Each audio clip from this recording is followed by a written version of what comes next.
Thank you, everybody. My name is Dat Dude Dro. Today we have a very special guest. I have my fraternity brother and one of my best friends, Jazz Perez. He's going to be my interviewee today. And today's episode is all about finding successes inside of failures. I named this episode I'm successful because I exist, because while we had the pre-interview between me and Jazz, I felt like it was something that he said that I thought was very important, that he told me about his story. And I want to be able to empower people that are feeling like they're either going through a lot of failures or they're not achieving what they think they want to get, and they're not getting to their dreams, or they are broken, dream broken, or whatever you want to name it at this moment. With that said, Jazz, you want to give yourself an introduction? Um, my name is Jahazil Perez. Everybody calls me Jazz. Baltimore resident, and I consider myself a lifelong survivor. All right, thank you. And thank you for being here with me today. I know it's your time is precious. It's like Anything for you. I got you. All right, so we're gonna start off with your first encounter with failure. Okay. When we had the pre-interview, you spoke about uh, two things that were like, I don't know, say like two or three things that kind of stuck out to me when you first said that you felt failure or hurt or some kind of pain. And what I got was from your first and family environment. You told me that you were around the age of 6. Mm-hmm. And then on top of that, you felt like ignored. You felt that because of the type of skin that you had, that you were too black, and that you felt unattractive. And these were all factors that I believe that when you were telling me, that were all put inside the side of your head because of the environment that you were raised in. Could you speak a little bit more about that? Well, growing up, colorism was a big deal in our community. And you are, in a real sense, programmed. It's different when inside the family, if everybody in the family is the same shade. You really don't feel it, but when society looks at your siblings look like you, lighter skin, light eyes, and then they look at you, and we're all in the same family. Society tends to value one person over the other. And growing up, we were always put down, myself and a number of others in our family, because of the color of our skin. You know, we were too black, don't go outside, and stay too long because you're going to get darker. So the messages that were fed in us a lot of times was having dark skin is bad. You know, being dark skinned and being Latino, you know, is bad, even though rainbow people. But that was really one of those things that were just force fed into us. It becomes one of the first messages that helps shape how you think about yourself. Because as children, we're not told to reject negativity. We're not told to reject negative messages, be it from your mother, your father, your aunt, your uncles. In a real sense, they're like gods to us. So if they tell you something, we don't have the filter and we internalize everything that they say. And before you know it, we're acting out on these messages that we were forced to believe in a real sense. Okay, so that brings me to my next question then. You told me that your father told you certain messages that affected you while you were young. One of them you told me was that he told you that you shouldn't have been born, and this led to you being suicidal. Do you want to speak about that? Yes. Growing up, it was, the family house was very challenging. My father, a little backstory, he was a Vietnam vet. He came from a family of that had mental illness that ran throughout his family. They were untreated. You know, during his day back in the 50s and 60s, you know, there wasn't this whole, we'll give you a pill for it. So he came from a different background, but, you know, as his relationship with my mother soured, that anger and that resentment got turned on myself, got turned on my siblings.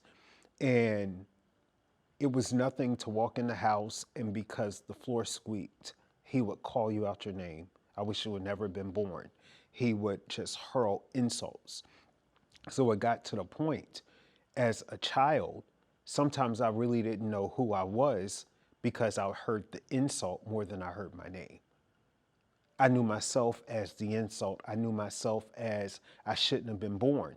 And being fed into that with all these other negative messages from him really gave me this idea in my head that I shouldn't have been born, that I shouldn't be here, that maybe his life, my family life would have been completely different if I was not on the scene.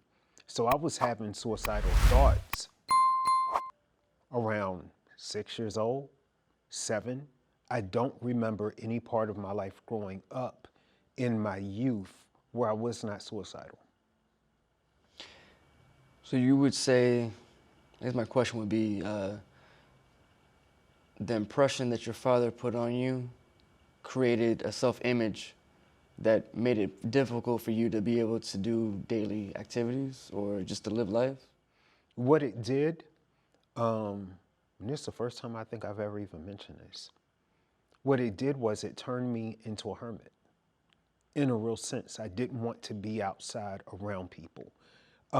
It hurt to be a child and look, and you would see fathers and their sons, that were close, and everybody's dad was in their life and they were close, and then you're looking at what you have, and you're like, you can't emotionally take it.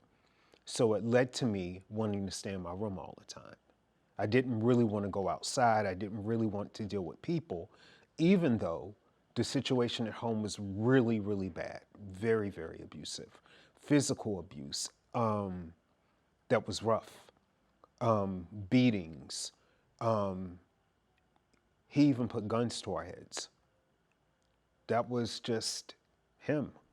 And so it got to the point where you grow up and you're like, okay, let me stay in my room. I don't want to go outside. I don't want to be around anybody, because maybe if people don't know I exist, I can't get in trouble.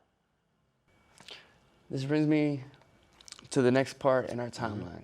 You said you're a little bit older now and we're in middle school. You brought up the topic of your first suicidal attempt, and you said that it was through starvation and not anorexia. Would you be able to explain for the viewers exactly what your emotions were, how you felt, what were your daily activities, like what was exactly going on at that time? Around that time, with hearing the negative messages from the colorism to the abuse to the beatings to this chaotic environment growing up in, as a child, you don't really separate that when it's time to go to school. You take whatever your household environment is, you take it with you when you go to school.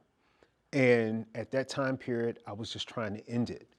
And one of the things that, the few things that my father used to do, he used to put money on the dresser for lunch.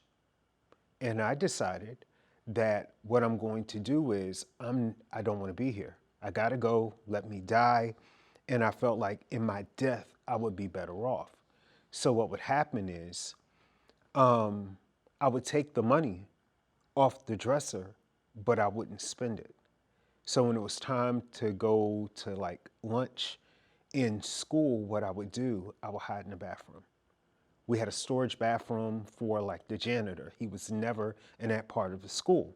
So I would always go and I would sit in the janitor's bathroom and I would sit during school. So we didn't eat breakfast in the morning. So there was no breakfast to eat. I wasn't eating lunch, and I mapped it out that because my family didn't sit down and eat together for dinner, that if I kind of said, I'll come, I'll eat, I'll come, I'll eat, made an excuse, no one would realize that I hadn't had any food. And it worked, because it got to the point where I could fake like I was going to sleep when it was dinner time, take the money off the dresser, go to school, and nobody was the wiser that I was literally starving myself. Nobody could catch it. Um, I was, and the first couple of days, I got by, couldn't really tell anything, but by, I say, the beginning of the third day, it became hard to focus. I started hallucinating. I was sick. And during this time, I wasn't drinking water either. So I was at a critical level. And I started taking sips of water thinking I could slow the process down so I could just wither away. And I don't know how, but somehow, I don't know if it was my brother or my sister had realized that I hadn't eaten. And no one could remember me eating. But they do remember me coming home and laying in bed. And I remember something must have shook my mom, that something that wasn't right. And I remember her coming and telling me, you got to eat something. You have to eat something. And I don't even know if she remembers this. I told her I didn't want to eat. And she's like, you can't let yourself go. You can't kill yourself. She says, because you just can't do it. And I'm like, death would be better than what I'm living. And I remember the look of like stress on her face when she said that. It was a sense of disappointment. It felt like I shattered her world, but I clearly tried to the point where they physically made me eat. And that was rough because they weren't letting me get the out that I wanted. But nobody, addressed the core issue of why I felt the way I felt. During that time period, no one ever asked me how I felt. It was, you can't die. We don't want you to die. It'll hurt us. But no one ever talked about how I felt. It was this understanding that our life situation is terrible for all of us. It's just straight up terrible for all of us. But somehow things would get better. Would you say any of these things would relate to what your father told you when you were younger? 100%. It was what I learned at an early age is that when a child grows up in an environment that's abusive, not only does it change the child, it changes the parents that are there. It changed my mom. So my mother was not able to give us love, affection, telling us, I love you, because she was in survival mode. And for her, survival mode was, I need to get these kids out of the house all day long for however long it takes and get them in activities, because the more we're out of the house, the less they have to have abuse. So what happened is, as a result of everything, it affected me. I didn't have a way to get any of it out. So it's in a sense like having a Coca-Cola bottle and you're just shaking it outside under heat. And you shake it, the cap is on, you're shaking it, and the suicide attempt was the bottle just bursting. But it was definitely connected to that. So you talked about during our pre-interview having depression and never having positive thoughts. You also spoke about how there was a specific thing that you listened to that helps you get away from those thoughts, as in classical music. Mm-hmm. Why was the classical music, out of all the other types of music, the one that helped you? I remember being in elementary school, and they had a quartet of classical musicians come to school. You know how they do those boring-ass assemblies that you can't get out of? So I remember going and sitting down, and the people started playing. It was 4 musicians, quartet, and they're playing. And for the first time, I didn't hear the negative thoughts in my head. And it was just this beautiful feeling of, wow. And so I had a little radio, and I figured out where the classical music station was. I didn't know anything about it. I would just turn it, listen. And the radio station, I would listen to it. And the more I listened to it, the more I wanted to play the music that I heard. Because when I played the music, the thoughts weren't there. When I played the music, I was transported to this place where I could be anything that was possible. So classical music gave me the opportunity to kind of be transported out of my situation. And it gave me this idea that life could get better, even though I didn't know how. And so hearing the music, it felt like listening to something that completely washed all the negativity. And I remember hearing Bach. And for some reason, every time I heard Bach, it was a sense of freedom. You also told me that you learned how to play piano and a lot of other string instruments. Was this a part of the process of being able to use a little bit of escapism from whatever depression thoughts that you had inside your head that you couldn't get rid of? It was a little bit of both. It was kind of weird. My father, for as mean and as sadistic as he was a concert pianist.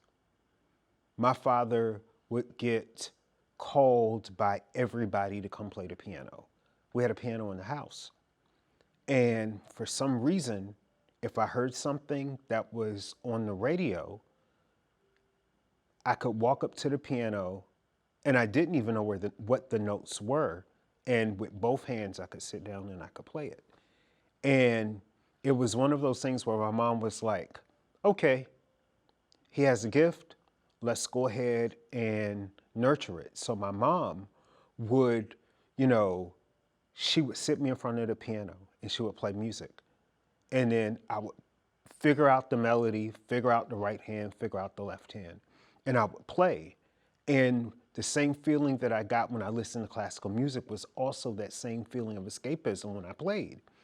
And I still, in the back of my mind, wanted to play a string instrument. So the first instrument that I played was the cello, even though it was like 3 times bigger than what I was, because I was like really tiny. But that was the first instrument I learned how to classically play, was the cello, and I played the piano. So in the house, our piano, I would play the piano when he wasn't around, because my father was really, really moody. You didn't know what mood you were going to get. And I got tired of being beat up. So when he wasn't there, I would play. And then I would play in school. I would play the cello. So I learned how to play the cello in school. And eventually I learned how to play the violin, the double bass, and the viola. So I could play every single string instrument in the orchestra. Did you feel like at any point, looking back now, learning how to play those instruments gave you any kind of skill for life later on? Yes, it taught me that playing those instruments or learning to play the instruments taught me that there is always a new skill that you can develop, that there's always something in you that you may not have tapped into that can be used to benefit you, whether it's spiritually, emotionally, whether it's socially. You always have the seeds of greatness within you. Sometimes it takes bad situations for us to find those seeds, because if we don't get rejected, we won't go into ourselves, or we won't get pushed down a path that leads to, hey, let me pick up this instrument. Wow, I'm actually good at this instrument. Let me play something else. And what ends up happening was, through classical music, through me using that escapism, I developed a skill and a talent that I didn't know I had. I didn't know I could play instruments. I didn't know, but I do feel that in adversity is a seed of greatness. We just have to sit in that dark place long enough to find what good can come out of this situation, because there's always good there. But we have to shift our focus from the negativity of the situation to ask ourselves a new question. Is there something good I can get out of this? Is there something I can do? Is there something that can benefit me from this? And at first you may not find it, but usually it shows up. And that's how classical music showed up for me. What do you think about the duality of the fact that since you had these rough beginnings and all these painful incursions that happened in your life, that gave you the gift and the skill and the talent that you never even knew that you would have with playing playing with the classical instruments? Does that? What do you think about that? I think I think they're connected. Um, I've heard, I forgot who it was that talked about how it takes pressure to make a diamond, and how it takes consistent pressure in order to transform rock into a diamond. And I do feel that the pressure of our situations, the hardest situations we have, they do have the ability to create things in us that we don't have.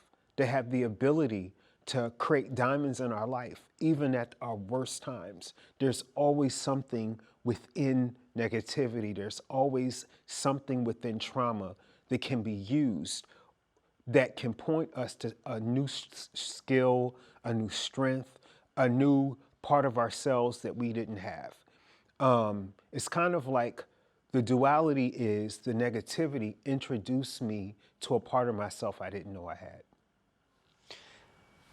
Before we go on to any more parts of your life, I want to ask you, do you feel like at any point during your life, looking back now, were you able to feed into that energy of negativity that you were just speaking about? Do you feel like that helped you propel yourself in certain situations? In certain situations, it helped me, but in a lot of other situations, it hindered me. Because there was one part of myself that is pushing forward, trying to do something positive within a very negative situation. But then, because my thoughts had not changed about who I was, who I believed myself to be, about my self-worth, it was like a tug of war. It was my destiny that was fighting with my past. And I'm stuck in the middle.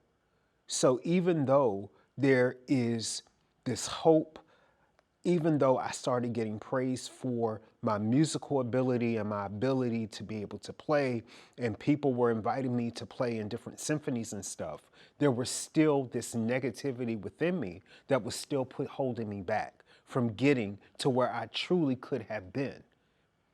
And it really looking back, it really has taught me the value of positive thinking, the value of how we program ourselves.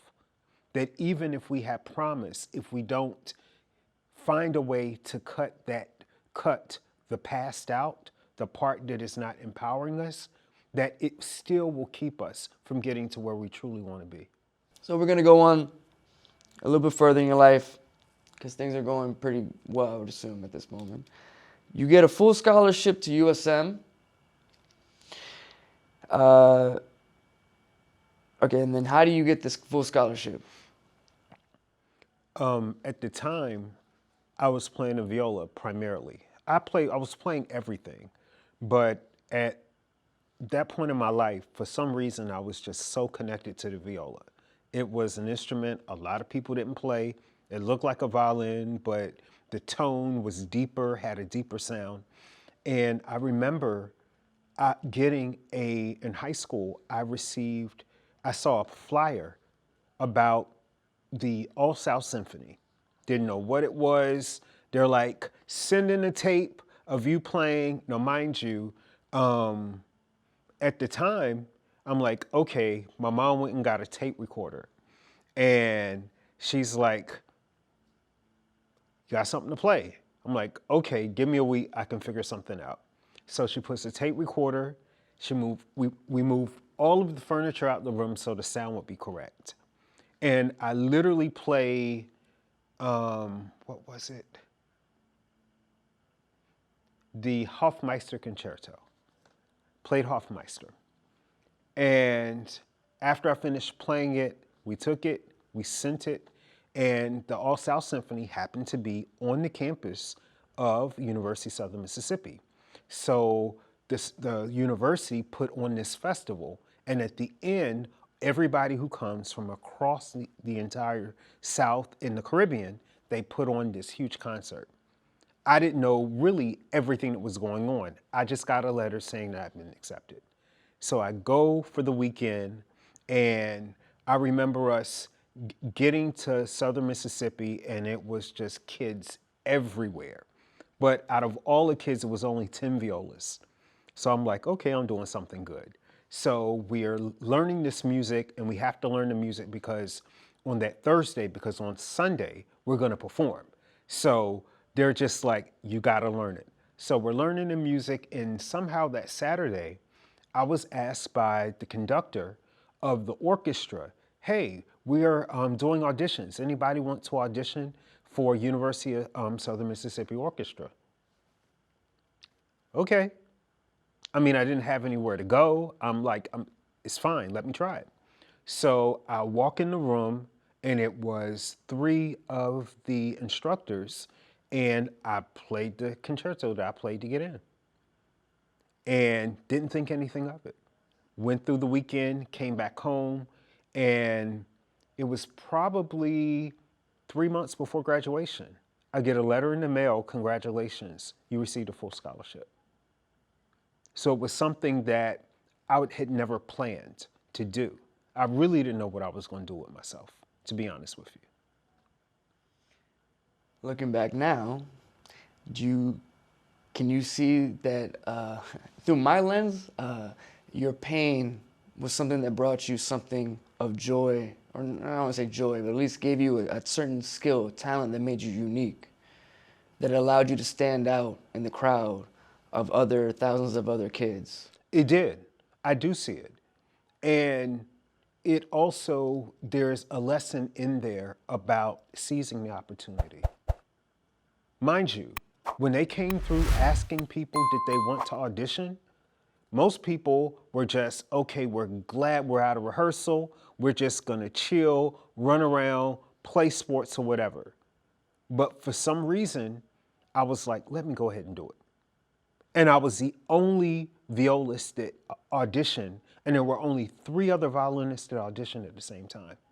So out of all of these people that are there, only a handful of us decided to go in the room and try.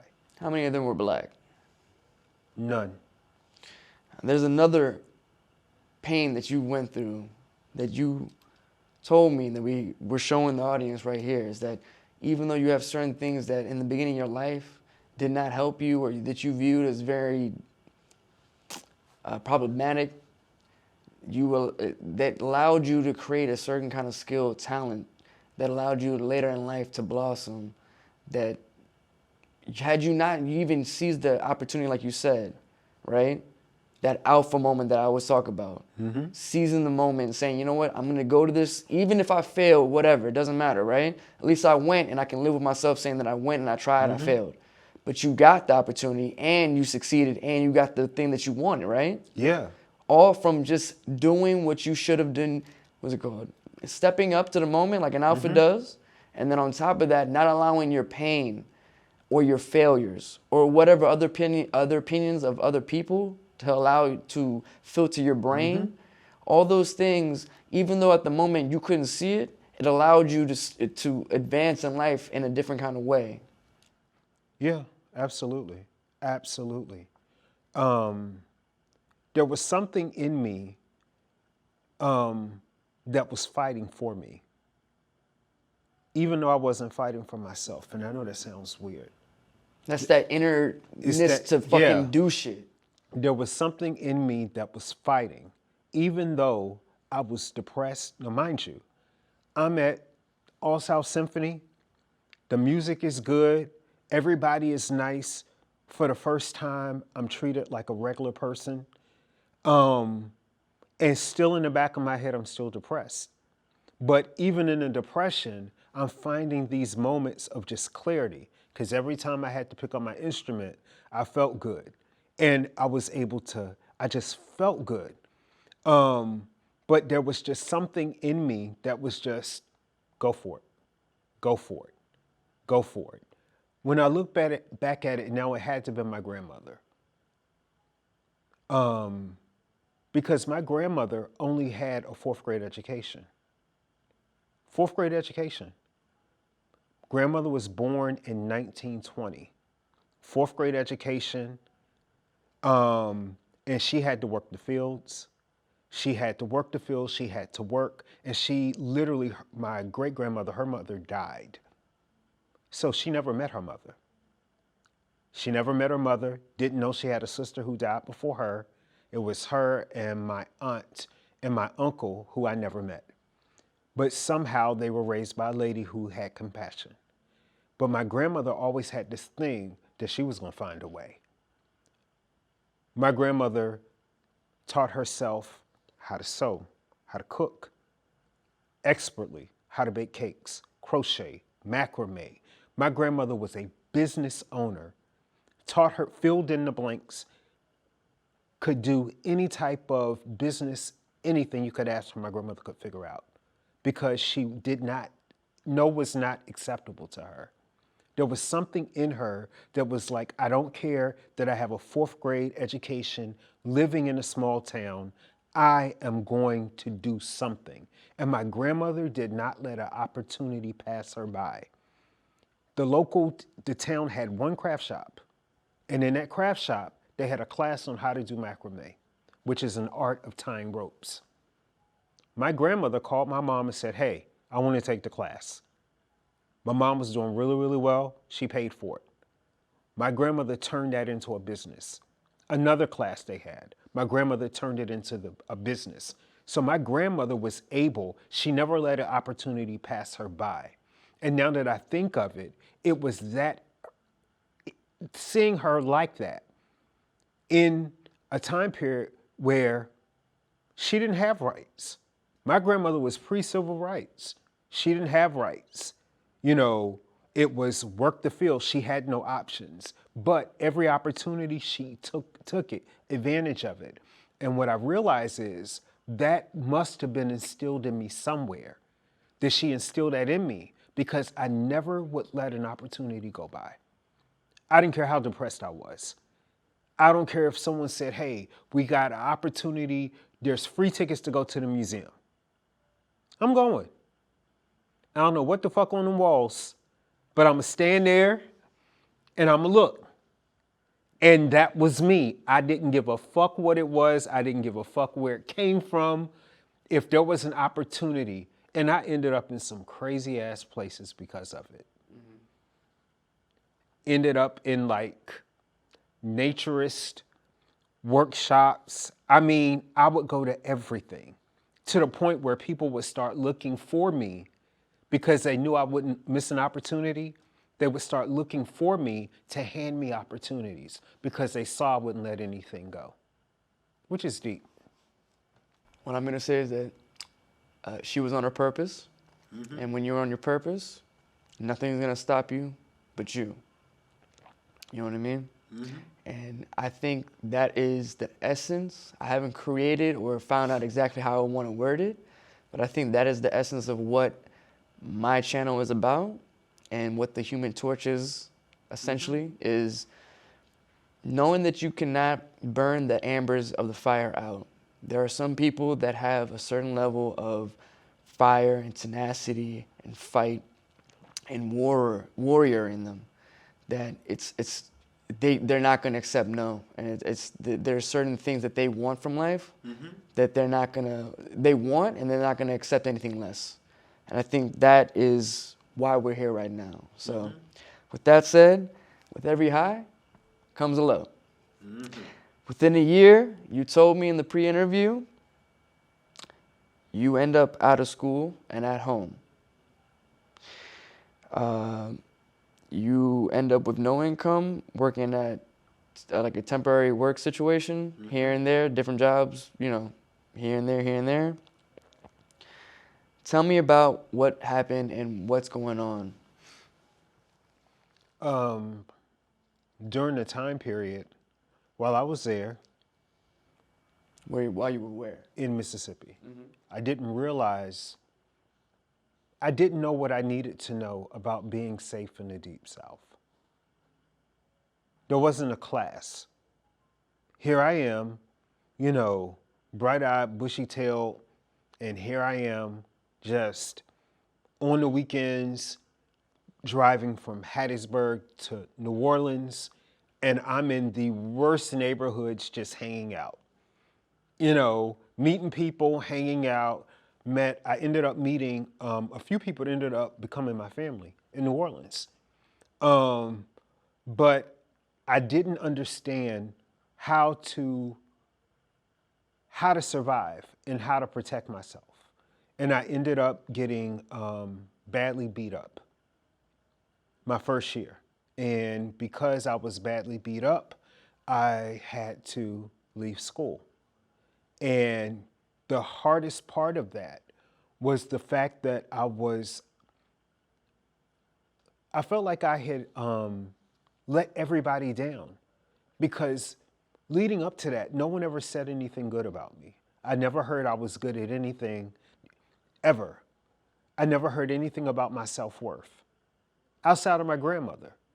My grandmother used to always deposit that you're smart, you're intelligent, you can do this, you can do that. I never heard it at home. So when I had to leave school, I felt like I let everybody down. I let everybody down. And what ended up happening was that cycle of negativity that you're talking about, how you keep on going back, I went right back to the negative thoughts. Now I'm home, going from temporary job to temporary job.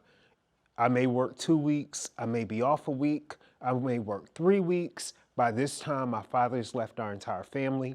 He's decided to start a whole new family. So my mother is going through the emotional trauma of leaving a bad relationship and having a brand new house and all of that.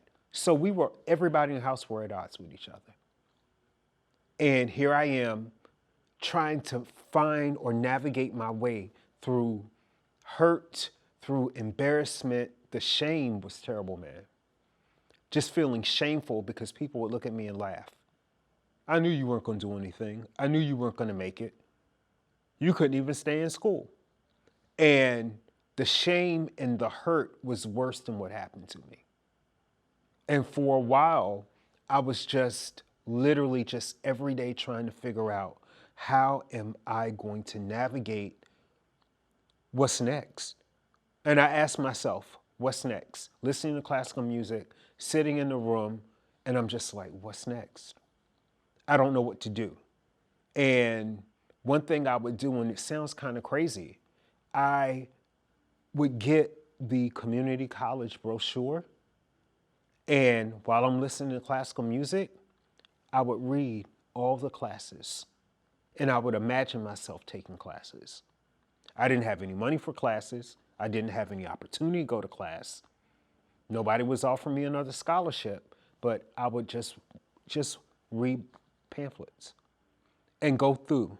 And now that I look on that was that inner flame still burning, even though I'm embarrassed. I embarrassed my mom. I embarrassed everybody except for my grandmother, because my grandmother said it's okay. And I remember her saying, she was like, it's going to be okay. Don't worry about it.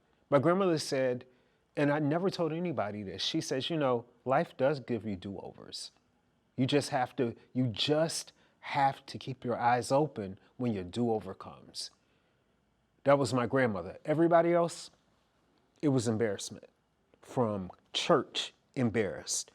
And I was just walking in shame, but I still had that. So even while I was doing nothing, I would just sit and I would just look through the books, the catalogs for the community college. And then I would drive to North Carolina State University.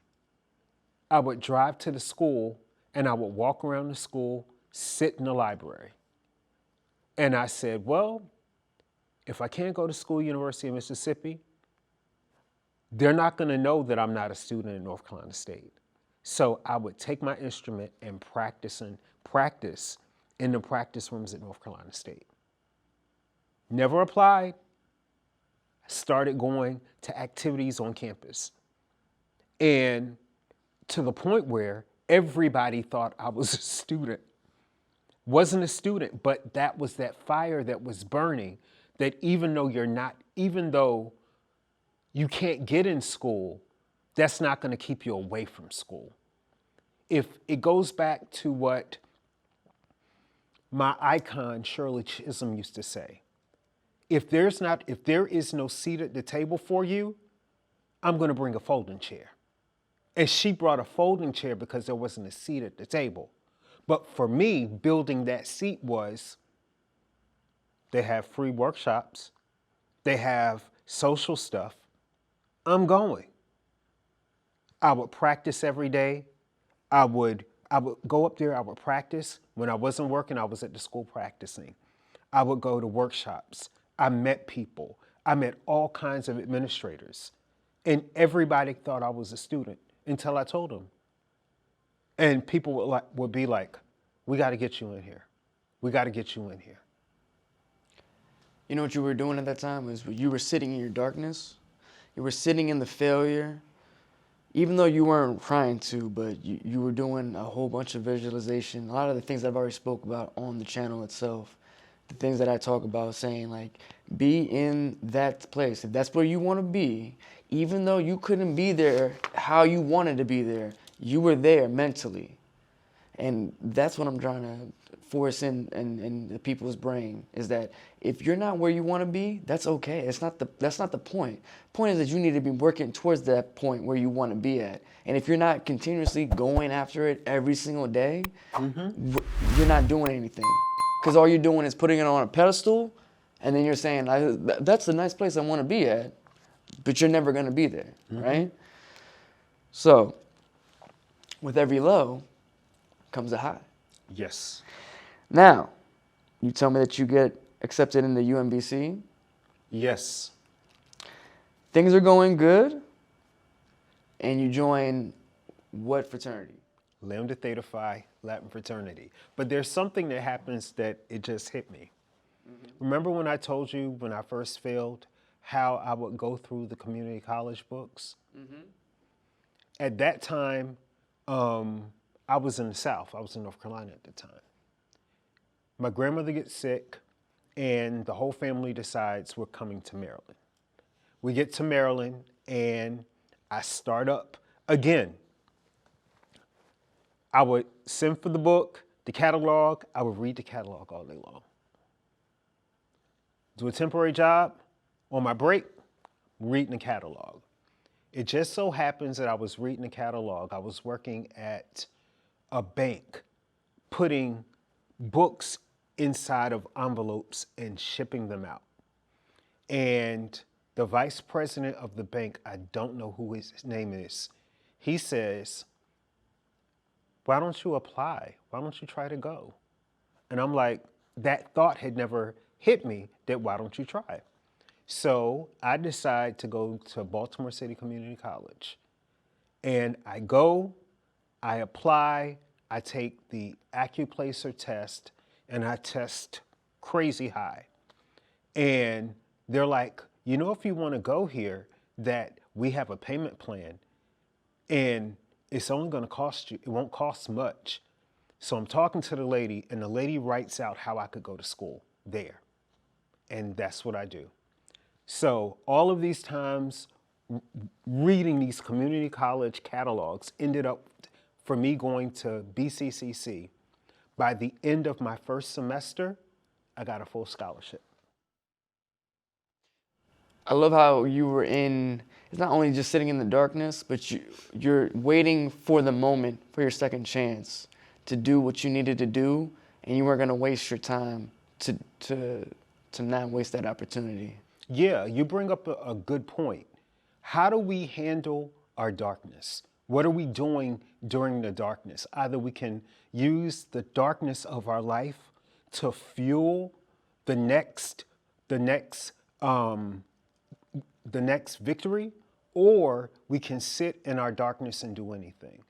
And what I'm starting to learn about my life is, in every dark moment, even though I was not aware of it, I was preparing for the next victory.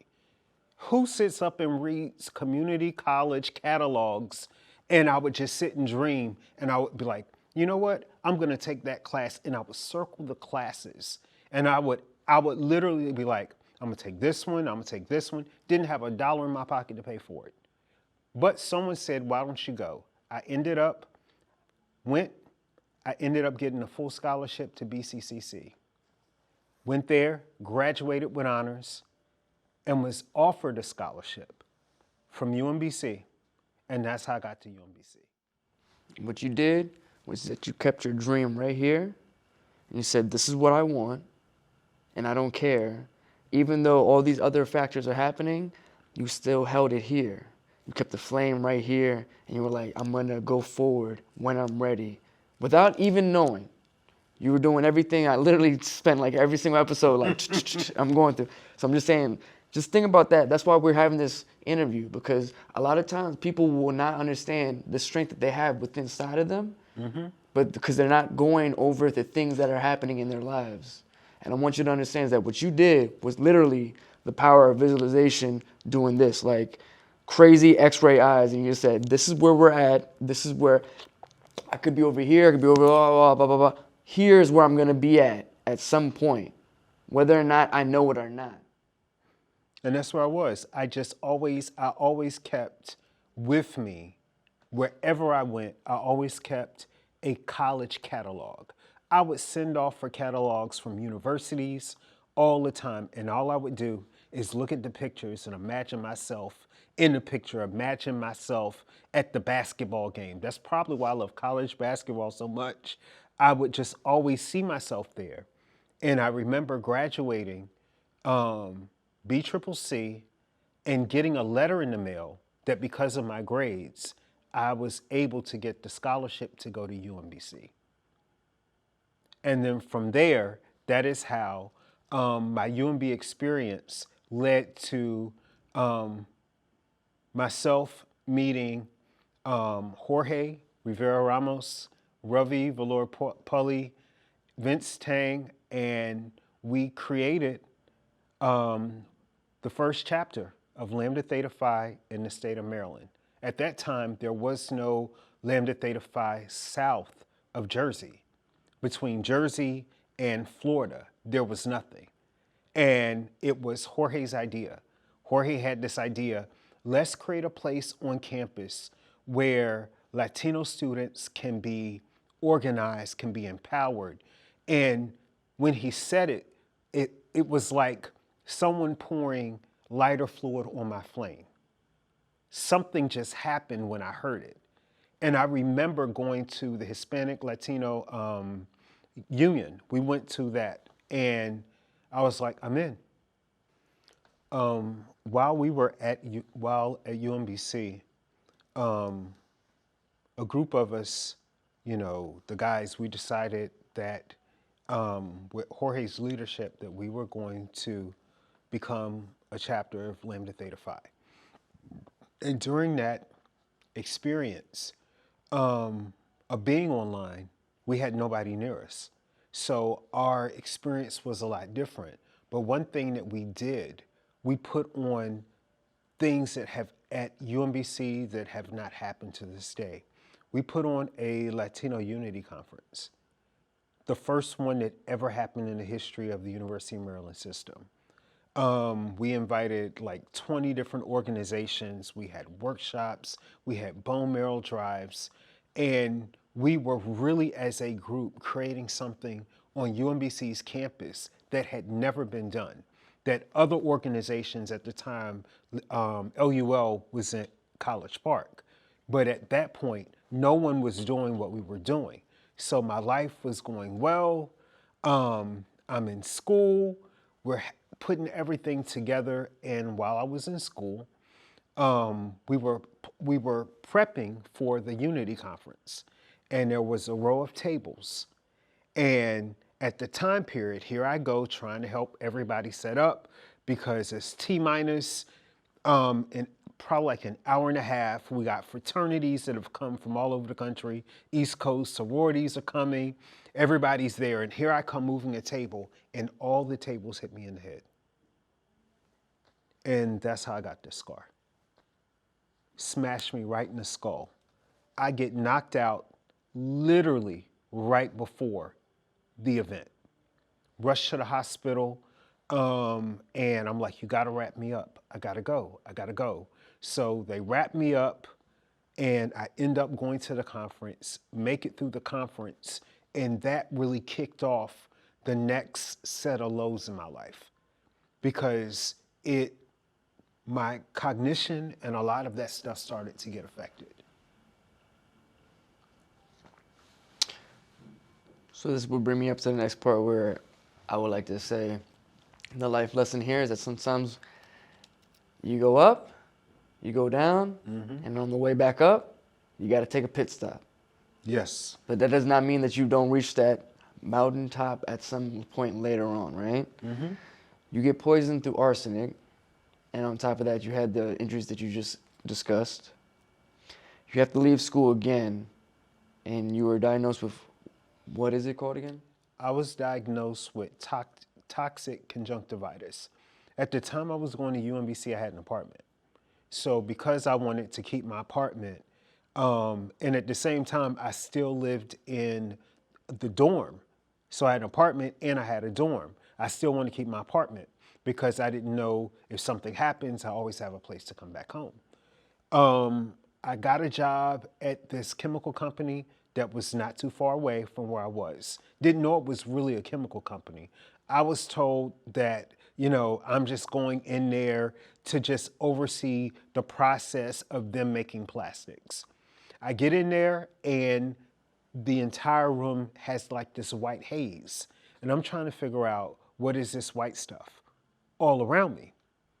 And I'm there, I'm working, but as the night's going on, my eyes start to get really, really red and like I'm getting leakages out of my eye. So take my cell phone out, I take a picture of one of the bags of this white stuff that they're pouring in these machines that's spitting out these plastic pellets. It was arsenic. So after I finished work, I woke up in the morning and I couldn't see. And I was rushed to Johns Hopkins, and they were like, you have toxic conjunctivitis, and we've not seen a case of this in so many decades. So that forced me out of school, because if I can't see, if I'm having issues seeing, I can't study. So just as the fraternity is taking off, Lou, our first line, he's about to cross over. The fraternity's doing good. I'm doing good. I'm on campus. I'm leading protests on campus about stuff going on. We're doing all of this stuff for the community. And me trying to protect myself and get a job, I get sick. And now again, I'm out of school. Where does that lead you to? You back home with your parents again, or? I was at home.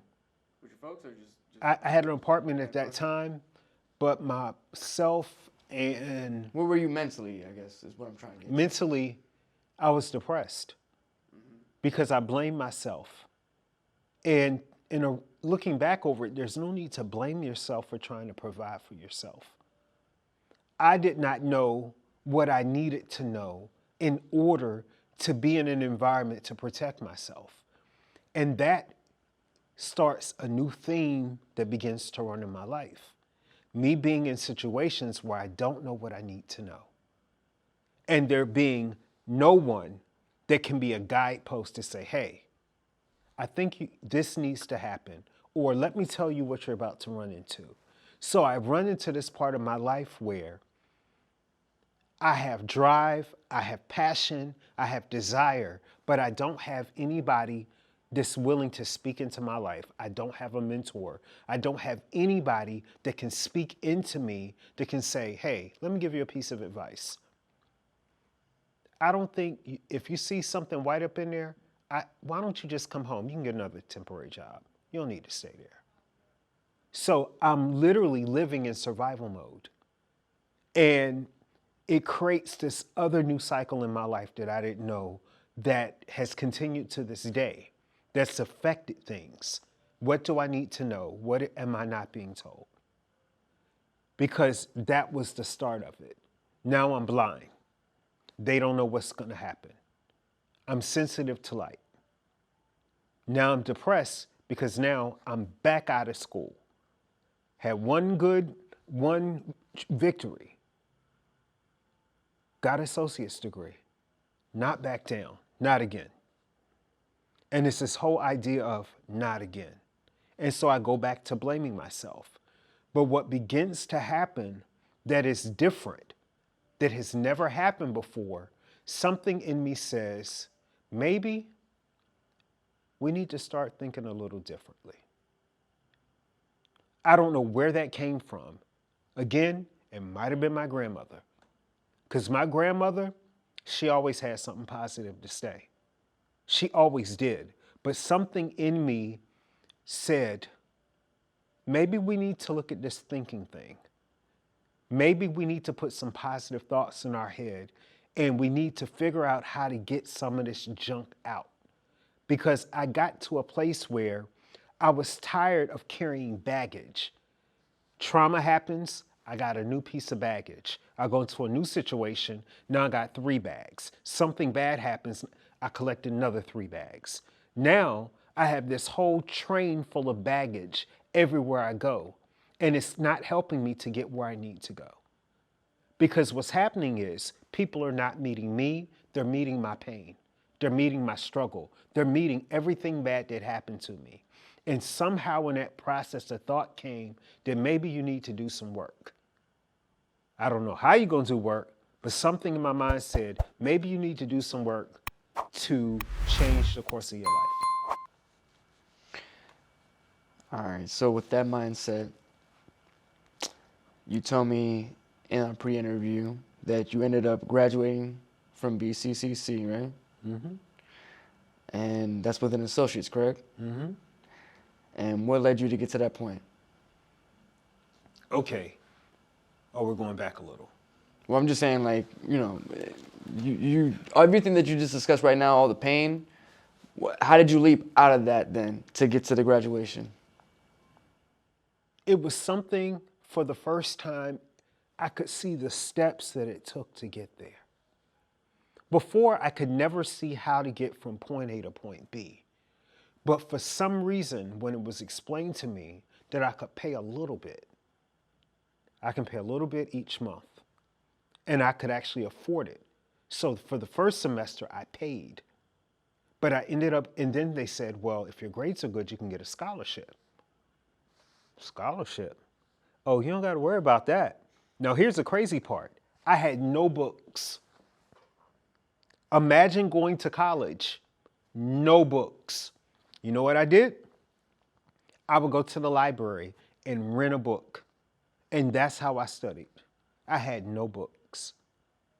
To the point where that the librarian would request an extra copy of books because they knew I was coming in there to study.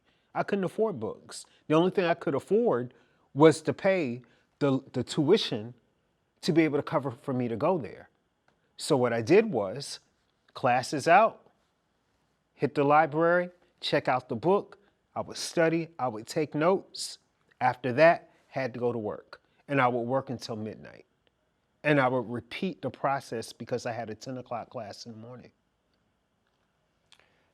At that moment in your life, what was driving you? What was driving me was the idea that I could be successful, that I could do this. Because there was a path in front of me. And in that moment, I realized the power of having a plan. I never had a plan before. It was me holding my flame, meeting an opportunity, and jumping in an opportunity. But now, this was the first time that I ever had the idea that what the power of planning, how a plan could get you from point A to point B, that there's another way to get what you want. With that said, with this new plan that you have, you told me also that you ended up getting a bachelor's from the University of Oregon, correct? Mm-hmm. Now, I like to say at this moment in your life, you are taking L's, but you are still getting W's. Would you agree with that? Yeah. One of the things that happened between being sick and having to leave UMBC and getting the degree from Oregon, I decided that it was time to do the work. And I took a systematic approach to work on all of the stuff that I had been holding on to. One of the things that was very important to me, I learned it from Iyanla Vanzant. She was on Oprah and she just said, write a letter. And I wrote a letter. And in the letter, the first line was, why am I upset? And I wrote down everything that made me upset. Why am I sad? I wrote down everything that made me sad. What do I wish would have happened? I wrote down everything what I wish would have happened. And the last question is, what are you grateful for? By the time I had wrote through years of pain and got to gratitude, I was able to see that in the darkest times, there was still something moving me forward. I couldn't see it. And for the first time, I started to be thankful for the hard times. And that led me on doing I'll do what I call these little gratitude breaks. Like in the midst of a day, I'll take 30 seconds. I'm thankful for this. I'm thankful for this. I'm thankful for this. And those gratitude breaks have really, really helped me to see that even in the worst situation, even at the darkest time, there is always something good around you, and there's always something good taking place for you. During that period, I started working on my mind, changing my mindset. I started, journaling every day. I started doing affirmations. I started doing forgiveness work. And that was the hardest thing, to sit up and to forgive your father for everything he did to you. Forgive everybody who rejected me. Forgive everybody who talked about me bad. Forgive everybody who said I was too black, I was too fat, I would never be anything. But to sit up and not just say, oh, I forgive you. I forgive you for this. I forgive you exactly for what you did. And going through it, one person, I may have written out maybe 100 different things. I forgive you.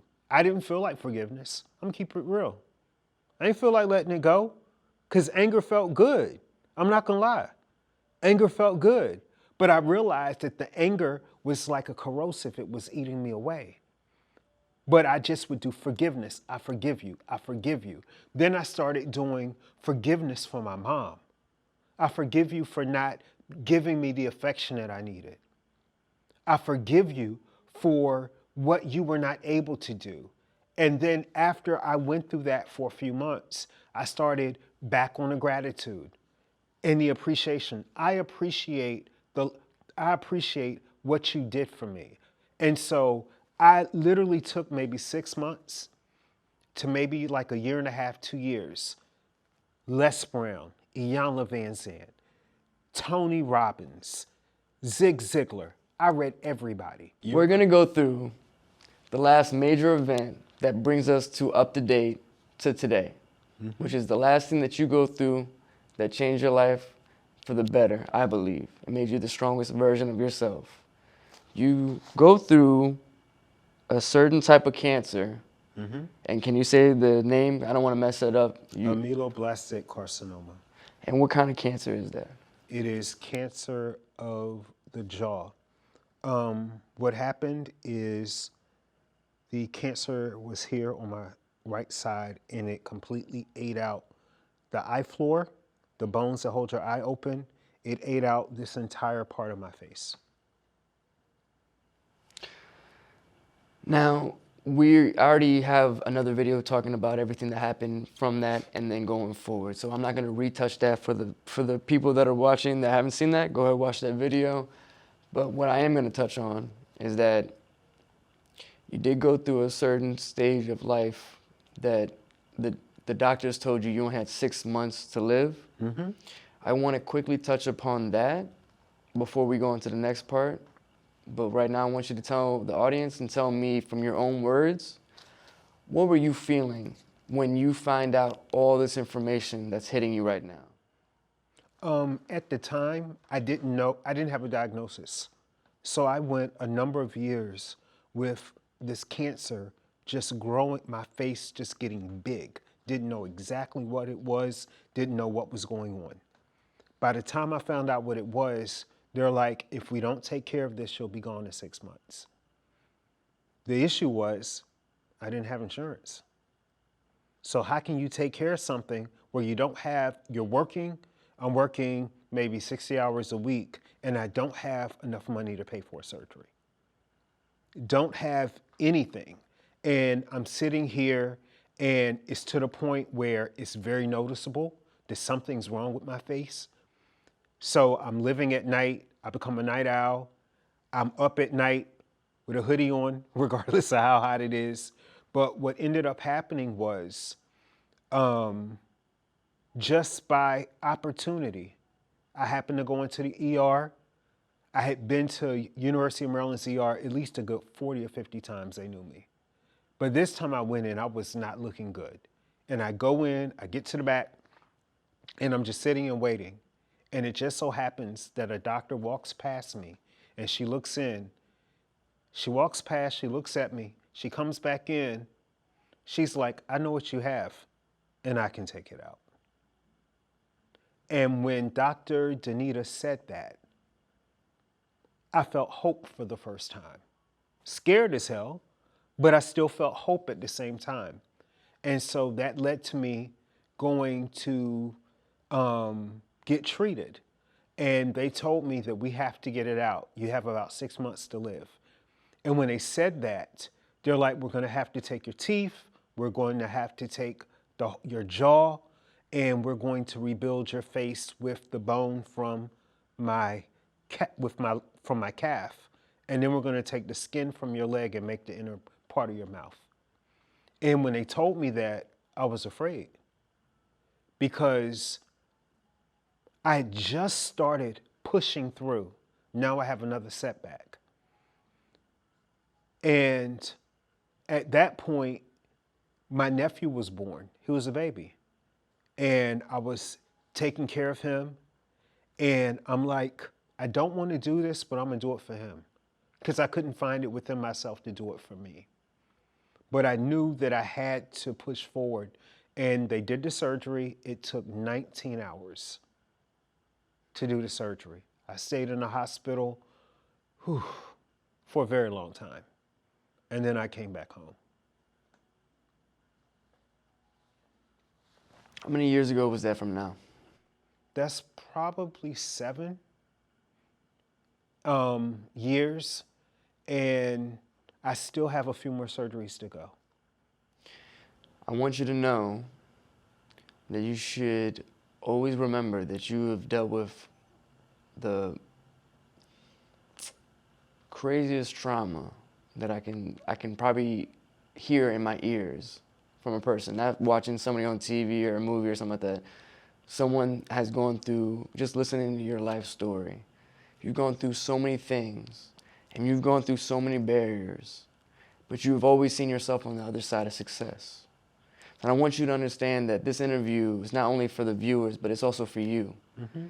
I want you to be able to understand that whenever you feel down, just remember that you have survived things that other people would have given up at the instant of no hope.